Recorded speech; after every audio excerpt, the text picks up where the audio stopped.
Hello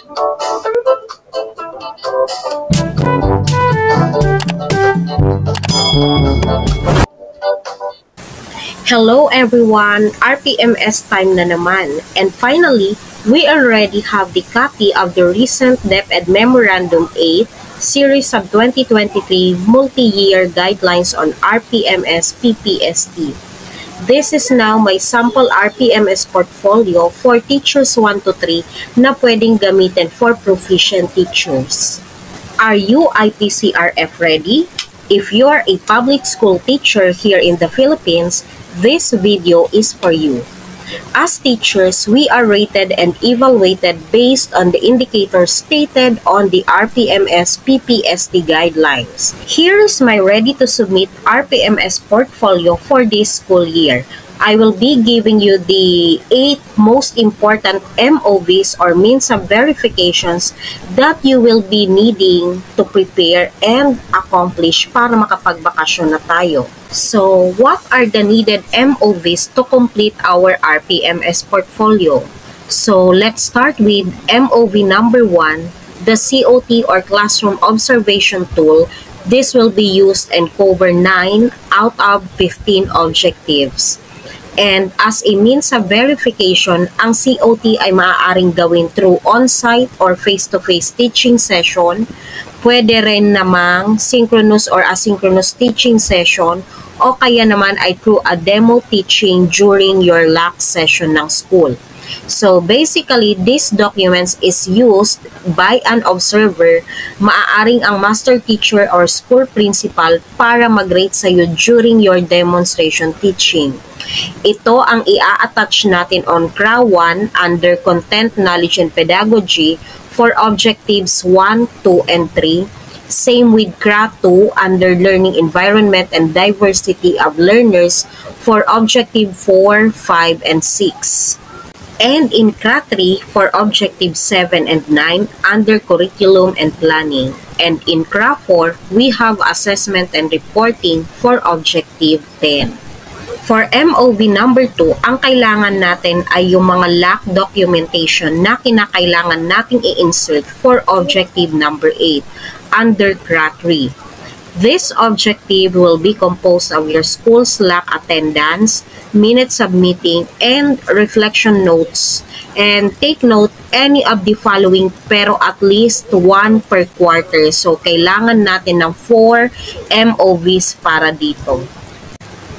The third MOV is the monitoring of our learners' progress. Dito, pwede tayong maglagay alinman sa mga sumusunod. We can use individual learning monitoring plan, peer assessment data or self-assessment, sample output ng mga bata, progress chart or anecdotal records. Pwede rin nating ilagay yung ating class records, lesson plans showing index of mastery or frequency of errors showing least and most learned competencies for the school year. Since halos ng MOVs ay meron naman ako dito sa objective na ito, pumili na lang ako ng ilalagay kasi ang kailangan ditong makita ay yung mga learners ay involved sa monitoring. So, meron akong individual learning monitoring plan of every pupil to give every learner an equal starting point. Linagay ko din ang self and peer assessment na ginagawa namin every Friday for them to reflect, provide feedback with their friends, and help classmates or partners to improve their learning.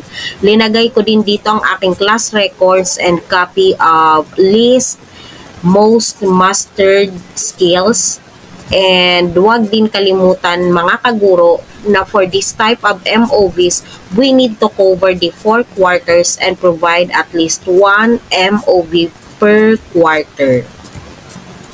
For MOV number 4, we have the communication with stakeholders. This is under Objective 12, CRA 4. Pwede tayong maglagay ng kahit isang MOV from the following.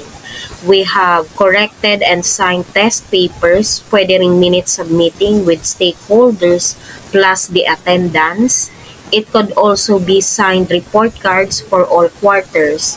Pwede ring any type or form of communication with stakeholders using different social media platforms. You may also provide screenshot as your MOV and anecdotal record showing entries per quarter. To get 5 on this objective, we need to show that there is a sustained engagement through regular communication with stakeholders by presenting a quarterly monitoring with them.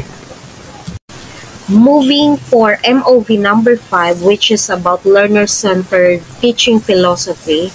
This is under Object 13 by Craft 5 of Personal Growth and Professional Development.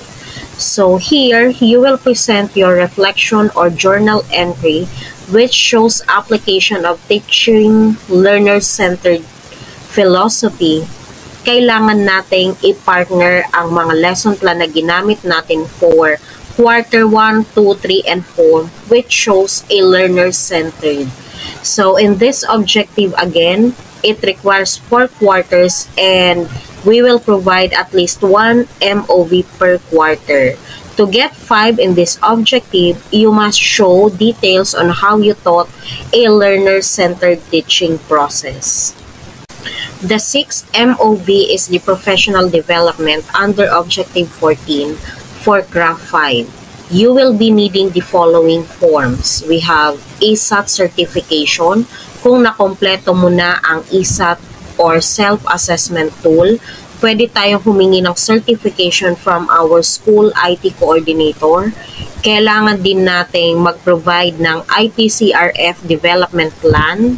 And yung MRF or yung tinatawag na mid-year review form, and of course the updated IPCRF development plan phase 2. Lahat ng to ay available na through BHROD Facebook and they are already available. The 7th MOV, you can provide annotations on each objective depende kung kailangan. So these are self-reflections or explanations of our teaching practices to pave the way for professional advancement. And syempre, it is easier for our rater to rate your performance because your evidence speak in your behalf. And last but not the least, MOV ay yung paborito nating lahat, yung class factor.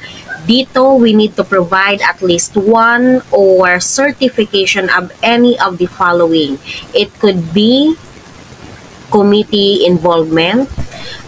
If you are a module writer or validator, if you have been a resource person through a TV radio-based instruction, kung ikaw ay journal author, you have your different advisorships, coordinatorships, or have you been participated in a demo teaching, you are a research presenter, have you been a mentor of the pre-service or in-service teachers, have you conducted research within the rating period, you can have the certificates as your MOV. You just need to provide mga kaguro ng annotation on how it contributed to the teaching learning process. So, ayan po mga kaguro, madali lang. Happy teaching everyone!